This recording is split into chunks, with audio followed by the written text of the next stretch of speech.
মাননীয় স্পিকার, আপনাকে ধন্যবাদ। মাননীয় স্পিকার, আজকে আমি যে নোটিশটি দিয়েছি সেটা জ্বালানি তেলের মূল্য বৃদ্ধি সংক্রান্ত এবং জ্বালানি তেলের যে সংকট সেই বিষয়টা নিয়ে।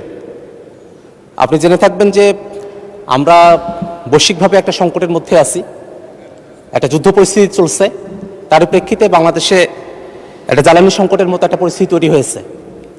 কিন্তু আমরা খবরাখবরে নানা ধরনের খবর দেখছি যে আমাদের যে তেল সংকট, সেখানে কৃত্রিম কিছু বিষয়ও আছে। সেই বিষয়গুলোতে আসলে সরকারের পদক্ষেপ কি সেটা আমরা এখনো পর্যন্ত ভালো করে জানি না। আমরা একটা বিষয়ে গতকাল আলোচনা হয়েছে, যা এখানে আলোচনা হবে জ্বালানি সংকটের বিষয় নিয়ে।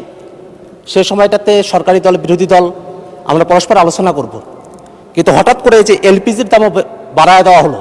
আমাদের যারা রান্নাবান্নার কাজে করতেছেন, বিভিন্ন উৎপাদনের কাজগুলো করতেছেন, তারা কিন্তু এই সময়টাতে ভালো করে এই রান্নাবান্নার কাজগুলোতে তারা করতে পারবেন না যদি এইভাবে এলপিজির দামগুলো বাড়তে থাকে।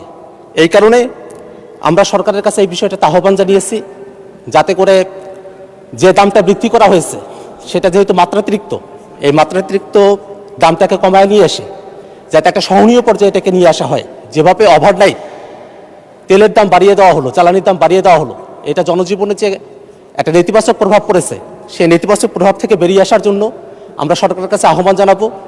আন্তর্জাতিক পর্যায়ে কথা বলে এবং দেশীয় যে সংকটগুলো আছে, মজুতদারি চলছে, বিভিন্ন জায়গায় সরকারের কিছু ফেলিওর আছে, সেই বিষয়গুলোকে অ্যাড্রেস করে যাতে করে এলপিজি সহ অন্যান্য যে জ্বালানিগুলো আছে সেগুলোর দাম একটা সহনীয় পর্যায়ে নিয়ে এসে জনজীবনে একটা স্বস্তি নিয়ে আসা যায়।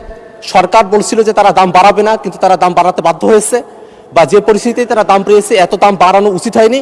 আমরা মনে করি যে দাম কমিয়ে নিয়ে এসে জনজীবনে একটা স্বস্তি নিয়ে আসতে হবে।